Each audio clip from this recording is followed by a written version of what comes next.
Fun Ideas Productions presents the Fun Ideas Podcast.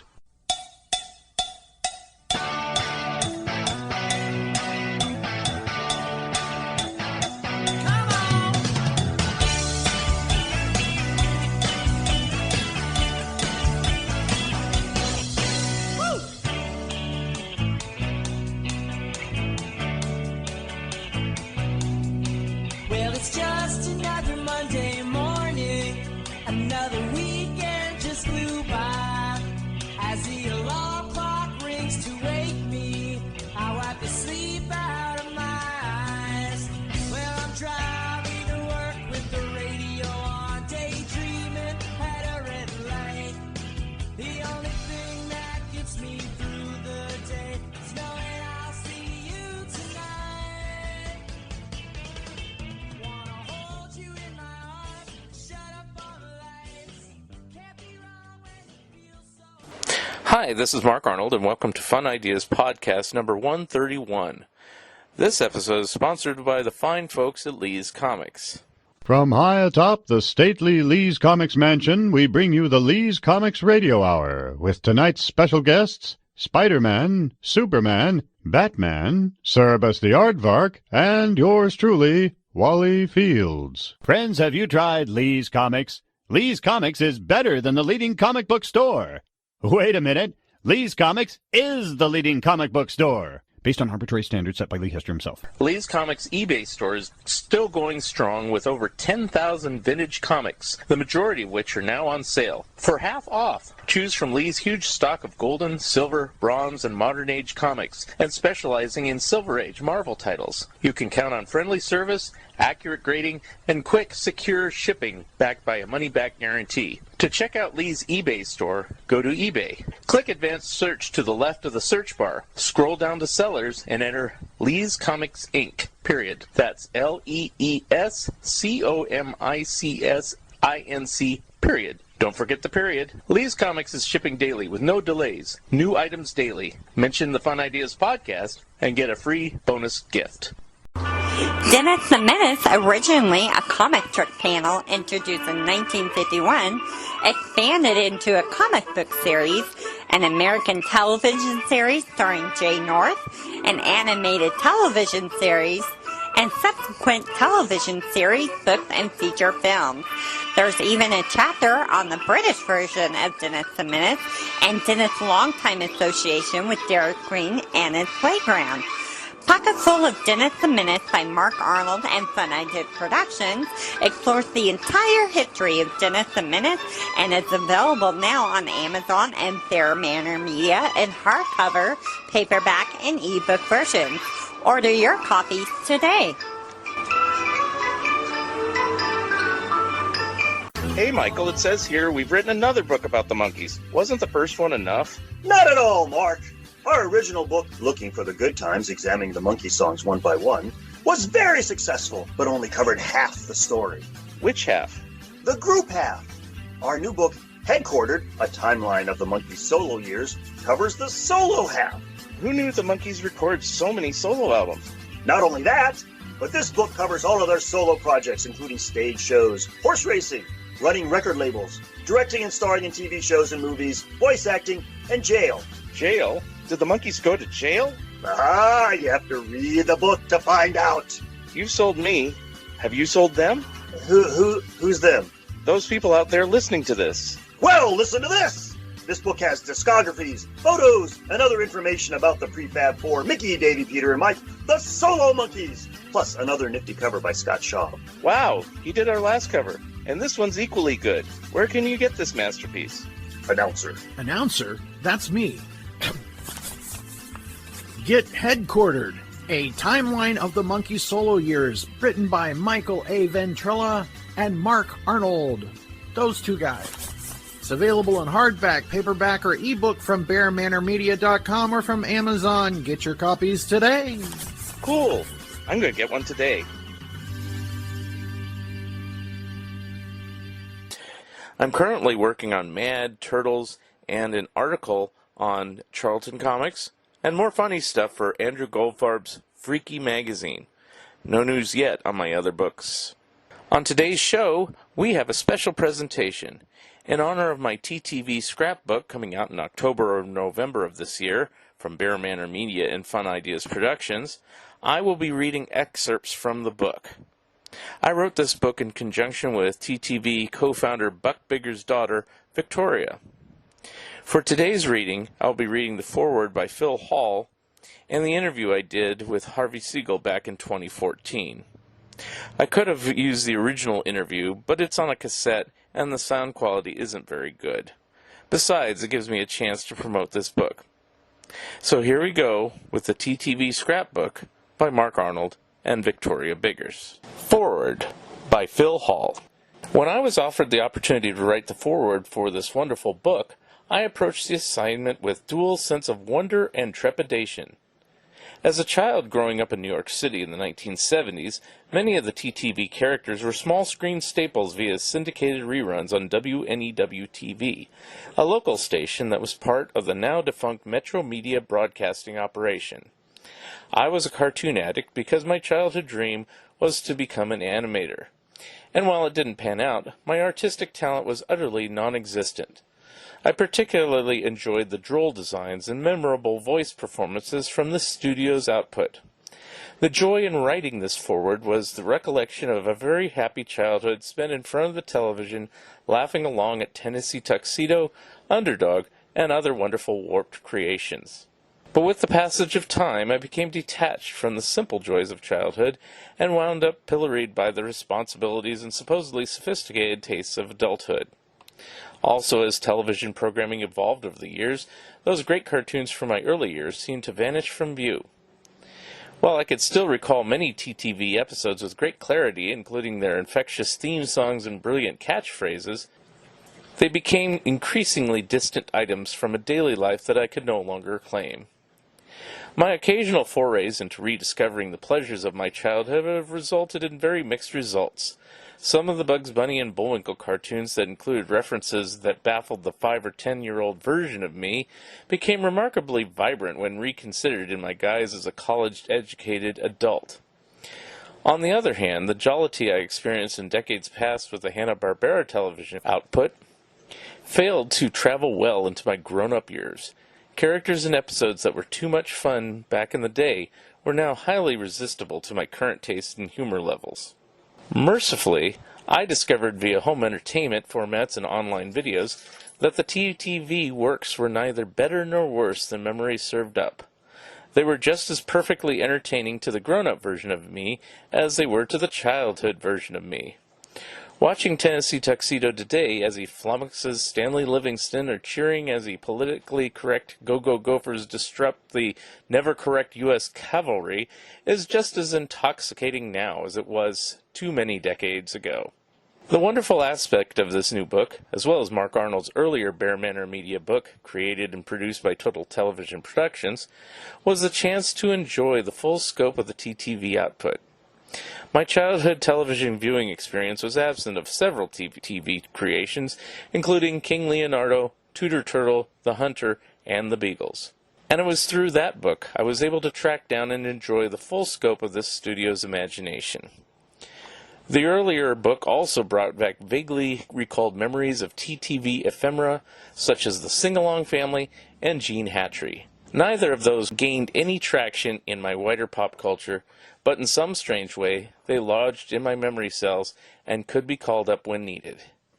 While individual TTV characters such as Underdog and Tennessee Tuxedo may have become household names, the TTV studio as a whole has not secured the popular admiration bestowed on the likes of Disney, Warner Brothers, UPA, or Hanna-Barbera, let alone the more contemporary animation funhouses. With this book, I hope that TTV can achieve the level of adulation that its characters and their creators deserve. And while the too self-confident Tennessee Tuxedo always insisted that he would not fail, TTV never failed to entertain and inspire. The grown-up me and the childhood me are united in that opinion. Phil Hall is co-editor of Cinema Crazed and author of 10 books, including The History of Independent Cinema and the recently released Jesus Christ Movie Star. His entertainment writing has been published in the New York Times, New York Daily News, and Wired. and he is the host of the award-winning SoundCloud podcast, The Online Movie Show, and co-host of the award-winning radio talk show, Nutmeg Chatter. Introduction by Mark Arnold. The cartoons created by Total Television Productions, yes, large V, small p, or TTV for short, from 1960 to 1970 were virtually a mystery for years. People knew the names of the voiceover artists, but the other creators' names remained elusive except a quick and blurry scrawl of animators' names at the end of the original airings of King Leonardo and his short subjects from 1960 to 1963. The only other clue was at the end of The Beagles, 1966 to 1968, where the names Watts Biggers, Chet Stover, Joe Harris, and Tread Covington appeared, listed as creators and producers and songwriters. But since hardly anybody watched that show and copies of it are still scarce today, these names meant virtually nothing. For the most part, syndicated reruns that aired for years of Tennessee Tuxedo and His Tales, 1963 to 1966, and The Underdog Show, 1964 to 1967, offered no new revelations of who the creators of these shows were, so most assumed that they were made by Jay Ward of Rocky and Bullwinkle fame. The first inkling of knowing anything about the TTV creators came with a lengthy article about Joe Harris in Animado, number 38, summer 1997. Next, Buck Biggers and Chet Stover wrote How Underdog Was Born in 2004, and I interviewed both of them for Hogan's Alley magazine in 2007, so two more pieces of the puzzle became clear. When asked to write my first book for Bear Manor Media, I was asked if I could expand my interviews with Biggers and Stover into a book. I said I could, not knowing if I could get in contact with anyone further. Fortunately, I did, and interviewed Joe Harris, and the final missing puzzle piece, Tread Covington. A man with a name so strange, I had to ask Buck and Chet if he really existed, assuming that he was a fictional name like Ponsonby Britt was for Jay Ward Productions. He did, and I interviewed him as well. All four proved to be incredibly helpful, and my book, created and produced by Total Television Productions, came out in 2009. While proud of my work, information, images, and interviews that have occurred since that time have caused me to want to update that book for at least 5 years. This is that update. What this book includes is a revised original air date listing and some new interviews and many new images, plus first-hand recollections and images by Buck Biggers' daughter, Victoria, who reached out to me when she discovered a hidden scrapbook of her father's after he passed away. What this book doesn't include is a retread of the history as told in those earlier books, because those books are still relevant and accurate. Instead, the focus is on the images, to show the art of TTV. Did I say images? Yes, many. Enjoy! Mark Arnold. Chapter 1. Updated History of TTV by Mark Arnold. Since 2009, TTV has been purchased by two companies. When we last met, TTV was owned by Classic Media. On July 23, 2012, DreamWorks Animation acquired Classic Media from Boomerang Media for $155 million.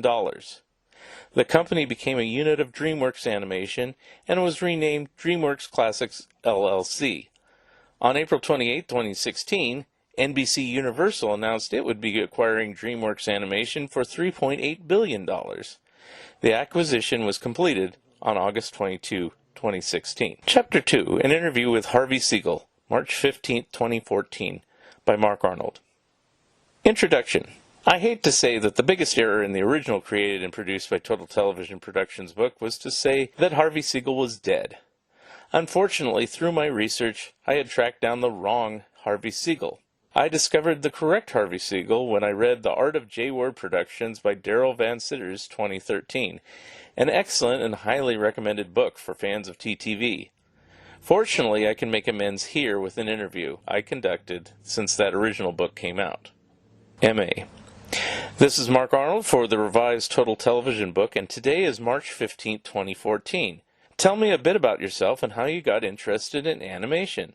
H.S. I work for a very, very important man in the animation field named Seamus Culhane. He's an ex-Disney animator. I got out of high school and went to work for Jimmy, Seamus we called him, almost immediately. In the meantime, during that period, I joined the Marine Corps Reserve and spent 4 years with the Reserve being trained, getting ready for the Korean War, which had come about early. So I started with Seamus Culhane. I mentioned the Marine Corps because it's one of my loves in life. Part of my two loves is I worked for the FBI up until about a year ago, so the two loves of my life are the art and cartooning and judicial work with the government, actually, and having fun all the way. M.A. The two are vastly different. H.S. Yeah. I mentioned to you that I believe that I meet every Thursday with the department here with the Assistant Chief of Police and the old SWAT team members. That's about 6 of us, and we start to meet every Thursday at a Chinese restaurant. We discuss the latest things going on in armor and what's going on in the world and such. Wednesday afternoons, I teach at St. Thomas Episcopal working with children. That's one of my loves, also is working with kids. That's one of my joys in life right now, really. That's the present. But how I got started was Jimmy Culhane. I always liked cartooning, and it's something that you're either born with or not born with. I always like cartoons. I like humor and working with children. They've been my goals in life also. I'm just having a ball doing it, even to this day. Right now I'm 85, and I feel like I'm mentally 12. How does that sound? M.A. Sounds good to me. Did you have any formal training, or did you just learn on the job with Seamus? H.S. I had a scholarship to the Cooper Union School of Engineering and Architecture. Did you hear of that, Cooper Union? M.A. No. I have since looked it up on Wikipedia. H.S. Okay, it's a very fine university in New York City, and has scholarships. Abraham Lincoln gave speeches there, and the elevator is a round elevator. It's full of engineering and architecture and fine art. I got a scholarship there. That's my basic fine art background, you might say.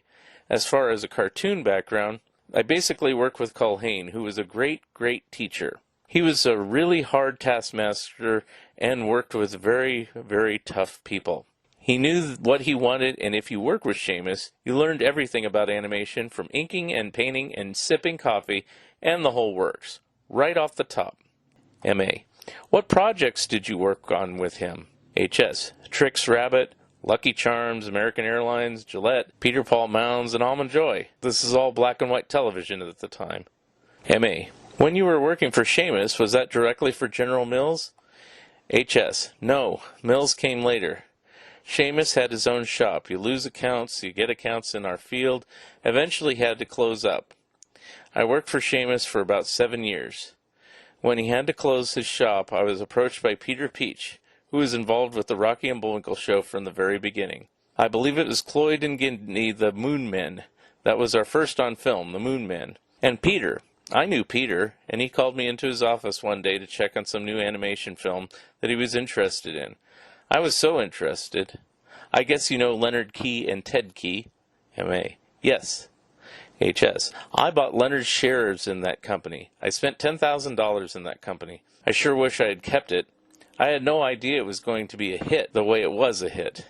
Leonard sold me his share and he stepped out, and I worked with Peter Peach. George Carlson was their accountant at that time. He was also the VP of the company, which was different from Jay Ward. Ward has his own company. M.A. Wasn't it called Producers Associates of Television? H.S. Yeah, it was P.A.T. M.A. So did you work for him directly? H.S. Yes, I worked with Peter Peach. Great name for a cartoon company, right? I'm trying to remember some of the names. Cynthia Carlin, Roger Carlin were part of the PAT group at the very beginning. George Carlson was the accountant at the very beginning. Peter went out and met with people, and he was a good salesperson. He got involved somehow. I don't know how, but he got involved with Jay Ward. I was in service in Japan for about 2 years. My service was in psychological warfare. We called it Psy-War. I went all around Japan and loved it. Peter called and said, "Do you want to go back to Japan?" I said, "Definitely." The original intention was to produce the shows in Japan. I believe the name of the studio was called Tojo Studios, that they had involved themselves with. I've heard rumors that there was not a studio, but there was a studio. The problem at that time was the logistics. Nowadays, you have your cell phones, and there are ways to get around. At the time, we just had local telephone lines, and the logistics were terrible to make phone call to get things moving. It was a really big problem. Between Peter and Jay, they decided on Mexico. I had no idea they were going to Mexico. I knew nothing about Mexico. That was the beginning of the Ward Group and PAT in Mexico. You know how that started, right? The book that Daryl Van Sitters wrote, it's really fantastic. He really pinned everything down perfectly. I helped him along the way, and my recollections of the beginnings of Mexico were really, really, really tough. We had nobody to work with, basically. We had about 4 or 5 Americans that came down, which is in Daryl's book. There was Ernie Terrazas. You don't need their names, do you? It's all in Daryl's book. M.A. Yeah, I know a couple of them at least, like Gerard Baldwin. H.S. Yeah, Gerard was working with Ward. He had a pretty big group. He had about 4 or 5 animators working with us. I would say that the show would not have succeeded. They were really going on a dream in Mexico. If not for one of our animators, I'm trying to think of the names, they're all listed in the book. Anyway, one of them was from Argentina, and he spoke perfect Spanish. M.A. Was it Sal Fayese? H.S. Sal died. He had a bad heart. Many years ago, Sal Fayese and George Singer, well, at least 4 or 5 of them came down. We needed help desperately. Peter did what he could on his end to not get in trouble for working in Mexico. For every 5 Mexicans, you could hire 1 American. In order to get so many Americans to work, you had to get permission from the Mexican government to do that. They had to give you a special form. You could work there as a visitante, which meant you could work there for 6 months, and then come back and work again for 6 months, and then come back and work there again in 6 months as a visitante. I was one of the contacts originally. I worked with the industry a lot. I was an FM2, and that document gave me all rights of a Mexican citizen except that I could not vote or own a liquor store or land along the border, which they called the frontier. The FM2 gave me all those rights, which is what we should do for the Mexican citizens here. We should give them every right that we have, but don't give them the privilege of voting. That's the problem. That's the way it worked in Mexico. We could not vote. We had every other right as a Mexican citizen. I just loved it down there. It was really fun, and they're wonderful people. M.A. So you basically stayed because of that for a number of years then. H.S. Everything was 18 months originally. I signed up for that, and since I owned part of the company, I felt it would be very, very good for me and my family, and with my wife at the time, Eileen, and my 2 children named Scott and Drew. I moved them all down to Mexico and became my home for 25 years. I did love it. It was really a wonderful experience. My kids all speak Spanish fluently. That's their mother tongue, really. They went to an American school there. There are many, many foreign schools in Mexico, like the British Academy, and so on. My kids went to the American school, which taught them basically in English and Spanish. If you live in Mexico like we did, FM2, you went to the university free of charge. My oldest son, Drew, he was 3 years old then. Eventually, he graduated high school and then went to university in Guadalajara, a medical school. He became a doctor, and I didn't have to pay for anything. It was paid for by the government. Once you graduated, you were obligated to the government for a year or 2. They assign you a job in a very small town, or it could be in Guadalajara, but you had to give the government back in the form of payment of working for the government, where they assign you a special place in the port to give back, in other words. I didn't have to pay for Drew's medical school. He got out of the school and joined the U.S. Navy and became a flight surgeon, and he went to some school in North Carolina, which the Navy paid for. He became a lieutenant commander and a flight surgeon. He loved flying, and he did what he wanted to do, flying and doctoring. My other son, Scott, liked animation, liked live action, and that is what he's doing right now. He works freelance, both in the States and Mexico, doing live action commercials. My daughter, Lori, she's down in Mexico. She's a dual citizen, Mexican-American right now. She has 2 passports legally. Lori lives near Carmen, it's called. It's close to Cancun in that area. It's a small town, but a very popular tourist place called Playa del Carmen. Lori still lives down there. We have a Chinese granddaughter now that speaks perfect Spanish. They'll be up here next month. M.A. You go back and forth still between Texas and Mexico? H.S. Yeah. It's a wonderful experience, really. I love the Mexican people. Never once did I have a problem down there. When you hear about Jay Ward's problems, there are many books written about Mexico. Earthquakes destroyed this building, and these other things happen here. It was all BS. I told Daryl that we had earthquakes, but never once was a building destroyed. One of the books showed a building separated in half, you might say, and we jumped from one building to the next. It's stupid. That's ridiculous. The government would have shut us down so fast you wouldn't know what hit you. So that's what happened. M.A. When I did my book, everyone generally said that everything ran pretty smoothly. It was a little rough at the very beginning. Of course, during TTV, this was quite a bit later, so all the really bad kinks were already worked out. They were talking about Tennessee Tuxedo and Underdog. H.S. We finally had what was really capable, really. The problem we had was that we couldn't get animation cells into Mexico back then, and so we had to smuggle them in. Really, truly. We couldn't get paint. They'd close the border on something like ink. It's called Black Magic ink. We couldn't get that, so we had our ink made in Mexico, which was horrible. It was made with glycerin, so of course, during the rainy season, which we had, it would never dry. The cells would stick to each other in these big blobs. It was really terrible. The paint, of course, we had to use latex wall paint. We couldn't get cartoon colors, cell levels, and cartoon colors. You're familiar with all that. M.A. To make them all the same shade and all that? H.S. Yeah. The company that was near L.A., I guess it was in Culver City, it was the Cartoon Color Company. Let's say you wanted red. In fact, I remember the numbers. It was 108 red. We couldn't get it in Mexico because they made house paint in Mexico, and that was pretty similar. We had to get the closest thing we could to 108 red. With the cell levels, it would be cell 1 and the buildings on cell 4. Other characters would be on cells 3 and 2. The Cartoon Color Company had those leveled out in cell levels, so if you put one cell down, it changes the color of the cell underneath it. Let's say you use white on the bottom cell. M.A. Right. And then you put 4 levels on top of that. It would become gray, of course. We had to get the Cartoon Color Company. They had all the cartoon levels for us, from gray to white. So we had to hire somebody, and his job all day long was to get the colors as close as we could to the different colors of red, for instance. We had different jars of the paint to make them move from cell to cell. When you work with the Cartoon Color Company, you can order 108 level 1, 108 level 2, and so on. So it would never jump in color contrast. If you ever watch any of our old shows, you'll see. Even in old Bullwinkle, you'll see it jump from light brown to dark brown because they're not leveled. They're not cell leveled. M.A. Did you ever run out of colors completely?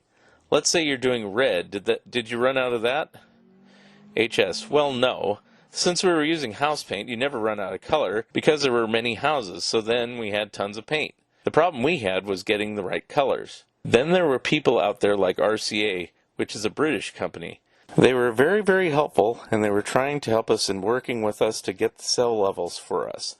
They were very, very cooperative on that. We did our best, but we did have the problem with ink. Black ink, you could get the Higgins ink, but it wasn't for cells. And then during the rainy season, it would just blob right on top of that. The pressure of each cell on top of something would make it stick like glue. You'd get your cell back, and you lost your image. These are the things we had to fight, and it made it really difficult. It was a lot of work. One of the major problems, really. Tape was no problem. Another major problem was that I had the iodide, and we had Oxford cameras. We used special lamps to get Kelvin ratings. We had a certain Kelvin rating, and we had to use regular photo floods, which were not made for animation. We had to use that, and we had to get a Kelvinometer and get the right Kelvin rating. We had all these technical problems, and only if you worked in the field, you would appreciate the amount of problems that come up, like getting the right Kelvin rating. We were using Kodak film. Any wrong Kelvin rating, the film wouldn't give you the right saturation of color. M.A. Did you have all those problems all along, or by the end it was all figured out? H.S. All along. M.A. Oh, wow. H.S. Yes, we had problems all along because of dealing with the Mexican government. You'd think they would try and help you because you were working in Mexico, but we had 125 people working for us. You had certain laws, and you had to work within the law of immigration. That was always one problem. Customs was another problem. There was a lot of smuggling. The animation cells you couldn't get, so the films we used for my shows were very, very thin. They weren't the normal thickness. We had a lot of problems with the cell jumps. They would go all over the place sometimes. I spoke to Daryl about this. How familiar are you about animation? M.A. I've never worked in the field, and I'm only familiar with what I've read. H.S. Daryl knew what we were talking about. The original optical cameras were set up for Acme pegs, the pegs that hold the bottom of the cell. Since we had to use the very, very thin cells, we had to use Oxbury pegs, which is a much sturdier peg. They call them pegs, actually. We had to use the Oxbury pegs, which is very rare. Most people use Acme. We had to use them because we couldn't get the cells that were normal size. I think normal cells are 005, I believe, and I believe we were using 003, which is what they would fit. That was really, really a major problem. M.A. It's amazing you got the cartoons done. When I interviewed Roman Arambula, he said that you never missed a deadline as far as he knew. H.S. Yeah, Roman's a very good friend of mine. In fact, he gave me a drawing of Mickey Mouse and the rest of those characters. He loves me. He gave me a hat here somewhere if I can find it. My room here is a mess. I'll try to send you a copy of it. M.A. Let me ask you about a few people you worked with. Some I know have passed on. Some I don't know what happened to them. I think the one you were thinking of from Argentina was Bob Schley? H.S. Okay, Bob, yeah. Without Bob Schley, we wouldn't have gotten anything off the ground, really. Bob was a tremendous Disney talent and a fantastic animation artist. He was part of my family, you might say. The kids loved him, and he was a very good friend. In one of the animation books, it said he committed suicide in Italy. It should have never been brought up because I don't know if you want to know what happened or not. M.A. Sure. H.S. It was nothing illegal or anything like that. Bob retired in Italy, and he gave all the money he earned, and when it came time to retire, he had no money. He had spent it all. Bob was a very fine gentleman, really easygoing, and he just couldn't face it. I wish many times he would have called us. We could have helped him out in a lot of ways, financially, and he had just come to the house and stayed with us or something, but he had lost everything. He was just a wonderful, wonderful person, really. Without Bob's help, he spoke perfect Spanish, and none of us spoke Spanish. He just smoothed the way for everybody. He was just a gentleman, a really fine, fine person. That was Bob Schley. George Carlson was also a wonderful man. We had a good crew. There was not a person that was bad except one. I can tell you that George Singer, I had to fire him, and the fun part about it was that he was a terrific, fine artist. He did fine painting in the hotel room at the Hotel Roosevelt, a very big hotel in Mexico City. They would show his work in the windows and so on. He started making more money than he had ever made with us. Thousands and thousands of dollars more. We were friends until the very end, even with these things. He made a fortune selling paintings. It was like $50,000 a painting. So he thanked me for firing him so he could get back into fine art. I told Daryl the same story. It is true, and it could happen, and he was married to a Mexican national. Give me some other names now. M.A. Jesus Martinez. H.S. We called him Chewy. Chewy owned part of Valmar. Valdez Martinez. The V.A.L. is Valdez, and M.A.R. is Martinez. They owned a company called Valmar. The first name Valdez is Gustavo Valdez, who was in politics. I believe he was the governor of one of the states, I think Durango. I'm not too sure about that, but he was in politics. He was a really wonderful person and really wealthy. When I say wealthy, I mean millions of dollars under the mattress wealthy like that. The guy was Gustavo Valdez. Chewy was his brother-in-law. That's how he got involved. When we bought Valmar, and it became Gamma Productions, Chewy became in charge of production as far as the Mexican concern, and any problems between the Mexicans and the Americans. We honestly never had a strike. A lot of books were written about how good it was, but it was a marvelous experience. Let's put it that way. The people were marvelous with no problems. They were nice people. If not for the government and their laws, it would have been much easier, let's put it that way. We had a place eventually getting things in Mexico. Brushes. Winsor Newton brushes, for instance. We couldn't bring that to Mexico because they made brushes down there for painting homes. A brush is a brush, but it's not a Winsor Newton. A $5 brush for painting the house, These are the problems we face, really. M.A. You'd think there would be some art supplies down there anyway.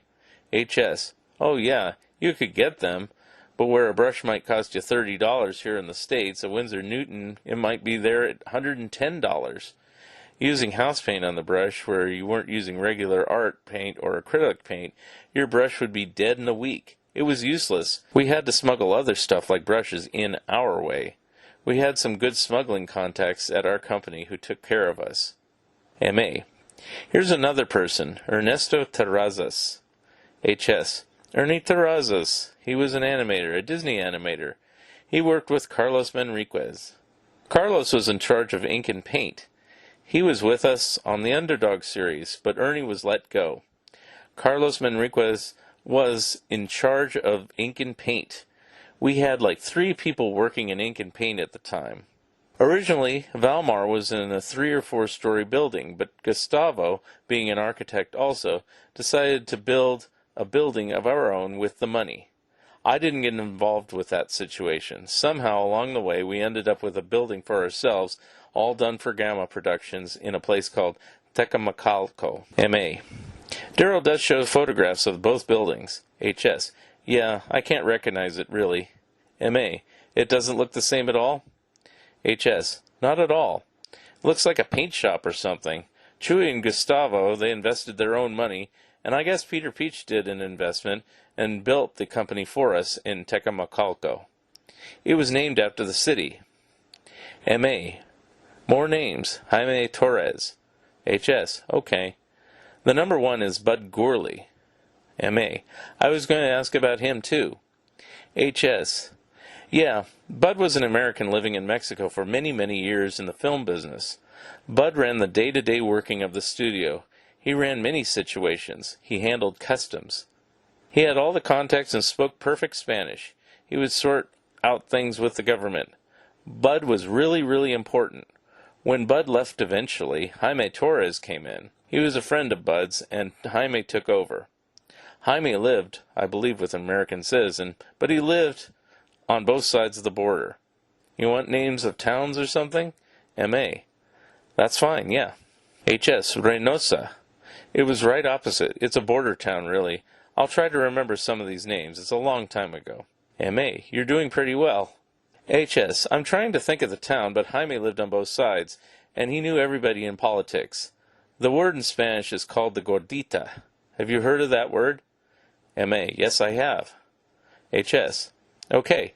A gordita is a bike to get across the border at certain times of the day. If you write about that, you could get put in jail for that. A lot of it was illegal so that you could get the work done. So Bud was number 1. He left after he was with us for quite a few years. He left for the States and Jaime came in, and he ran the Mexican end of the studio. I ran the production end of it. In most of the books on the shows by Gamma, I don't credit for anything, basically, which is okay, but they wrote stories. They were interviewed by the author, but no one interviewed me except Daryl, the first person. M.A. I did talk about you in my book. Quote, in 1964, Harvey Siegel became co-owner of Gamma with Jaime Torres and was the head of Gamma until it closed in 1970, unquote, which you could probably tell me if that's accurate. H.S. Yeah. M.A. I probably got most of my information from Roman Orambula because I had a decent interview with him. H.S. I stayed on. I left in 1980. I stayed on. I got there in 59, and since I owned part of the company, I was put in charge of the production. Actually, there's a book called The Moose That Roared. There's so many things in that book that are so wrong.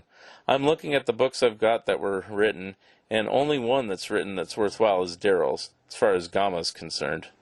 M.A. In my book, I do have a chapter on Gamma, and I mention things with a grain of salt from The Moose That Roared because the book starts off saying, quote, oh yeah, they did these other cartoons like Underdog and Tennessee Tuxedo that weren't very good, unquote, and I said, quote, hey, I like those cartoons. What is this? I mean, they're not the same type of cartoons as Rocky and Bullwinkle, but I still enjoyed them, unquote.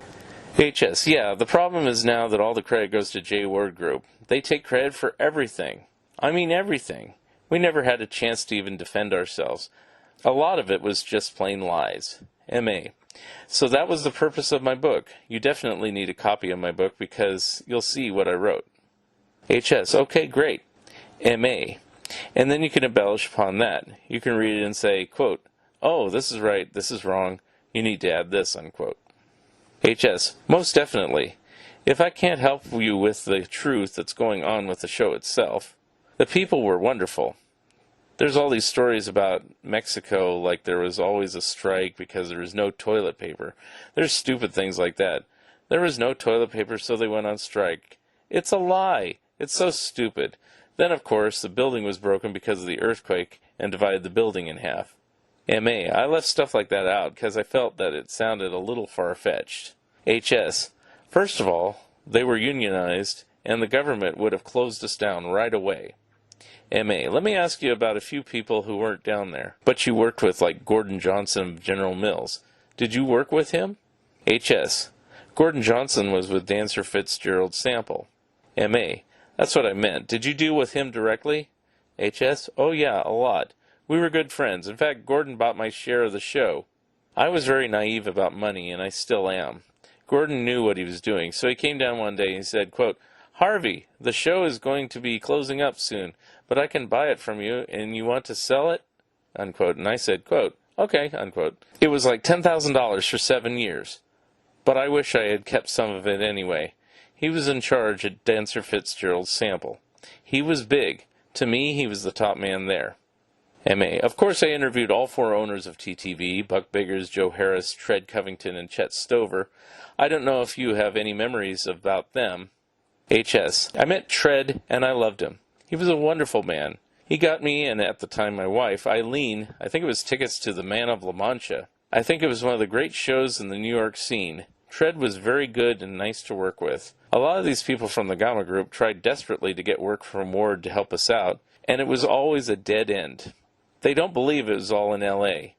We had talent, but it was not number one. We'd try, and I think the show proved it. It was weird stop action and characters shifting from scene to scene. I think considering the pressure we were under and considering what we had, the show was still going strong, and it would go strong, underdog included. We must have done something right. MA, after Jay Ward pulled out after Hoppity Hooper, I guess you were still working on Klondike Cat? And what else was going on at Total Television? HS, we had Tudor Turtle, I believe, at one point. MA, yeah, and the Beagles was like the last series? HS, I think Joe and Tread could give you the exact dates of the show. Commander McBragg, I loved that one. MA, when it was just the Total Television shows for like the last year or so? HS, I think the characters Joe created, the characters are all his. He was there from the very beginning. MA, yes, but what I mean was, what was the studio like in the later days? HS, we had a going studio at the time. We had about 125 people. We did a lot of work for the U.S. government for International Development, or AID. We did a lot of work on documentary films for them. I mentioned to you that we won a contest for 42,000 commercials. We were in the top 100 of 1969. You can Google all this stuff, I believe. One of the top 100 was a Trix commercial. I think it was called VOT, V-O-T, like voting. On the box was a ballot. The idea was to have the kids send in, cut the ballot out, and send it in, to have the rabbit get Trix. The story was that he never gets the Trix. Tricks are for kids. That was the idea. I think Nixon was running then. What I heard and what I remember, that more votes were cast for our character than for the President of the United States. M.A. That sounds about right. I do remember that. I was a kid when that came out. I was about 5 years old, so it could have been 1972 election, or it could have been 1968. HS, I think it was 1969, because I got a letter from that time. M.A., well, they might have rerun it in 1972. HS, yeah, I got a letter from Cy congratulating me on winning the 100 best commercials. I got the letter. I still have it. I'll send you a copy of it in the mail. I'll get your address and all. I'll send you copies of the stuff I've got here. M.A., now is that Cy Platts you're talking about? HS, yes, Cy Platts. Cy was a wonderful man. I keep saying wonderful man, but they really were great people to work with.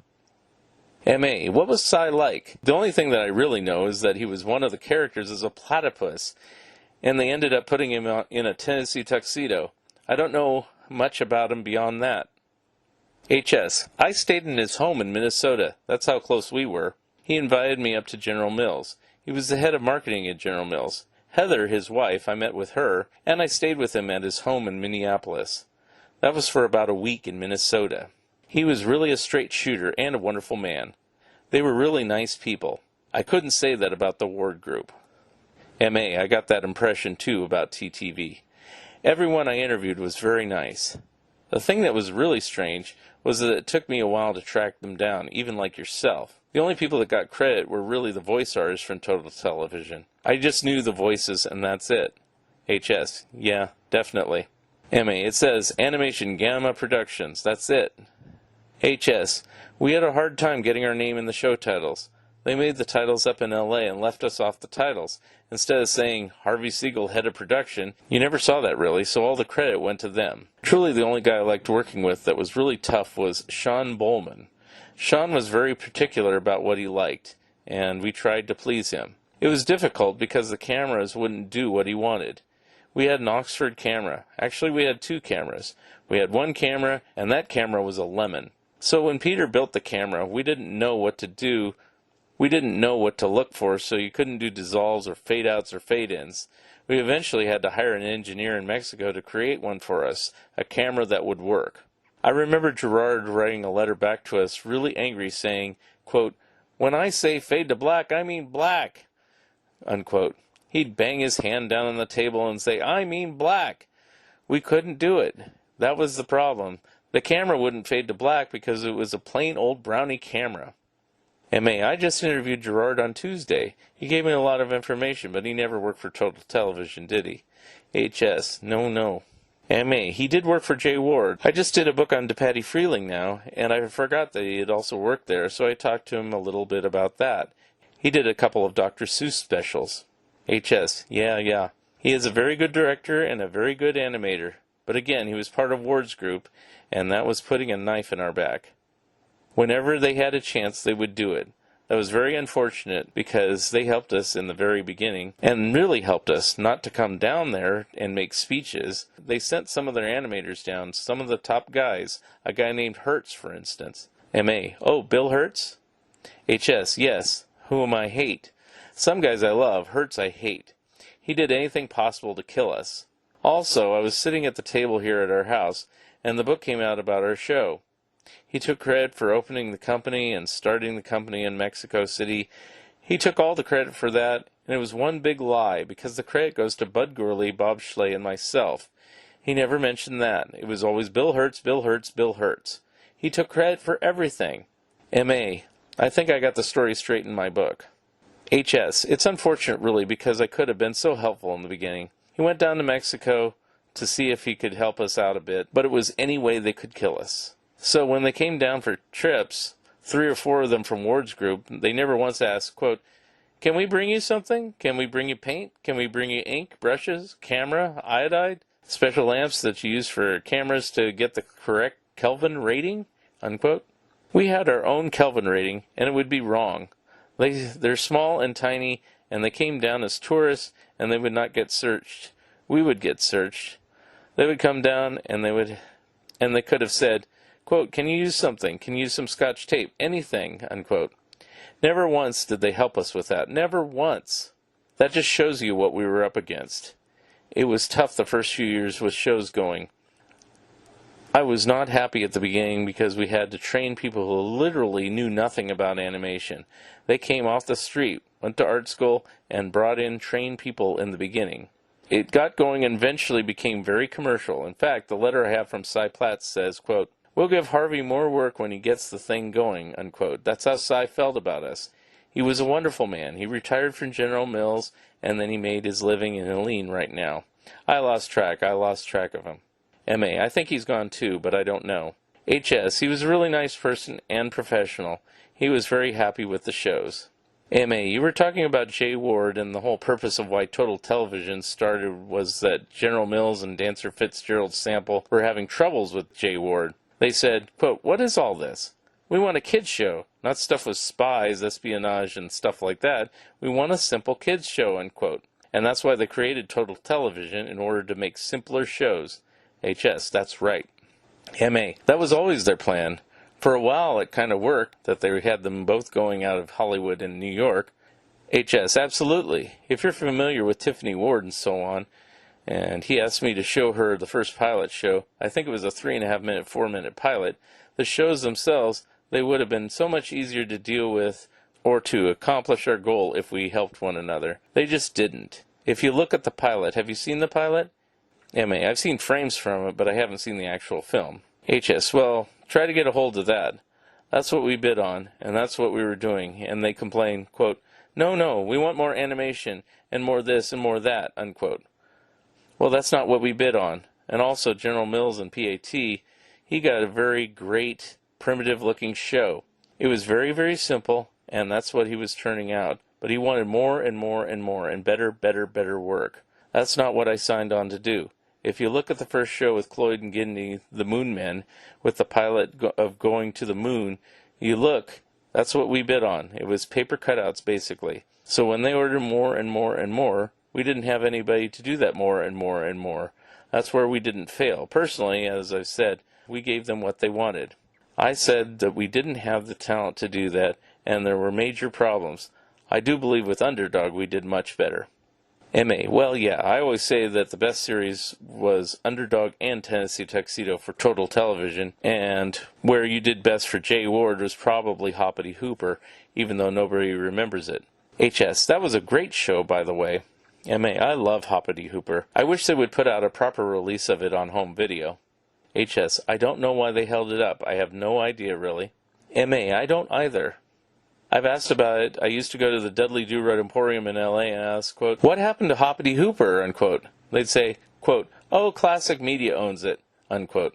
Then I would call the people at Classic Media and they'd say, quote, oh, Jay Ward owns it, unquote. They didn't know. H.S. Very strange. It was a funny show. Jay Ward's stuff, let's put it this way, you could have had, in my opinion, a blank screen and just have the characters speaking. You would really have had a show. It was so funny, really. M.A. So the later total television show I mentioned, I don't know if you remember it, was The Beagles. It was about 2 dogs, and they went around and they sang songs and things like that. Do you remember anything about it? H.S. I really don't remember The Beagles at all. M.A. Yeah, it wasn't a big success, but Gamma did animate it. Once you see my book, you might remember it from pictures or something. It's kind of one of those weird shows also that is now kind of lost. H.S. It sounds familiar, yet it doesn't sound familiar. M.A. There were 2 dogs. One was tall and played a guitar, and one was short and played a stand-up bass. H.S. I can't remember that at all. I remember Tennessee Tuxedo because that was more of an educational show. M.A. Tennessee was on for 3 years, and Underdog was on for 3 years. The Beagles was only for a year, so that might be why. H.S. Yeah. I remember Joe Menfield, who is our background man, did a lot of the backgrounds on the Tennessee Tuxedo shows. I'm thinking right now, I remember the pistons on the automobile going up and down. Joe figured out how to show that on a black and white background, and it worked out really, really nicely. He's a terrific background artist. Joe Menfield. He passed away also. M.A. One person I didn't get a chance to interview, and you might know him, and he did storyboards. Jerry Ray? H.S. Jerry was in Mexico when I got down there. He was already in Mexico working for a company called Tompkins. I forgot his first name, but Tompkins had an animation studio. Jerry really worked hard for Tompkins. He never worked for Gamma. He worked through Ward, I believe. M.A. I have him at TV spots. I think Joe Harris got Jerry to do storyboards sometimes, and those were sent down to Gamma. I think that's where it was. H.S. Possibly, yeah. I don't believe that Gamma hired him. At least he wasn't on my payroll. M.A. In the back of my book, I have a who's who of total television. You can go through it and see if I got everybody. H.S. Why don't I do that? I can go through the names. I'm sure Sammy Temerg worked on this on the Underdog series, I believe. M.A. Here's a storyboard artist also, Gary Mooney. He worked with Joe Harris. H.S. Yeah, Joe Harris, yes. M.A. Joe mentioned that he went down to see you guys once during, it was like 1965 or something. He said that it was his one visit to Mexico. He thought everything ran pretty smoothly. H.S. It was a different category. They were very helpful, TTV. Hopefully, they liked what we did. People still know Underdog. M.A. In the interviews I did, nobody on the total television side ever said any bad words about Gamma. They didn't really work when it was Valmar. if there were problems back then. But by the time Total Television came in, everything was pretty much established. They thought it worked pretty well. The only thing that was a shock to them initially was that General Mills said that they had to use Gamma. They weren't sure, but General Mills said that that was part of the deal, and so they said, okay, and that was it. HS, yeah. Well, they were with us for quite a while after that. MA, back then Terry Toons was still there in New York and Paramount was still in New York. They thought that this would be done in New York. HS, I guess we were cheaper. I don't know the financial part of the deal or of how much it costs and so on, but the cost I know in Mexico was much cheaper than in the States. That's why a lot of work was done down in Mexico. MA, right. So I've heard that Gamma kind of closed up or at least stopped doing the series animation in 1967. Is that correct? HS, I have to get my papers because they changed the name from Gamma. They changed it to Animation International. MA, this is the story I know, and you can correct me, is that you stopped doing series animation in 1967, you closed the doors to Gamma and changed the name in 1970. HS, what I'm going to do, I'm going to send you some paperwork that says when we closed and the exact dates. It's some Mexican credentials proving that I did that. I have a drawer full of things here, and I'll see what I've got. I've got paperwork with exactly the date that we closed our doors. I've got it all, so let me write it all down. Thank you for listening, and thank you, Harvey Siegel, for being my special guest.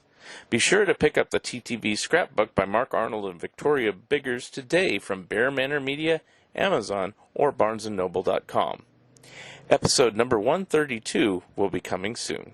If you would like to comment and or be a guest on this podcast, please drop me a line at funideas.mark@gmail.com. Become a Patreon of Mark Arnold and Fun Ideas Productions. If everyone listening just contributed $1 a month, that would be a tremendous help in continuing the production of my books and this podcast. Also, subscribe to my YouTube channel. The opening and closing music for the Fun Ideas podcast is provided courtesy of Danny Salazzi of The Characters and is used with permission. This has been the Fun Ideas podcast. This is Mark Arnold speaking. This episode is copyright 2021 Fun Ideas Productions. Thank you and good night.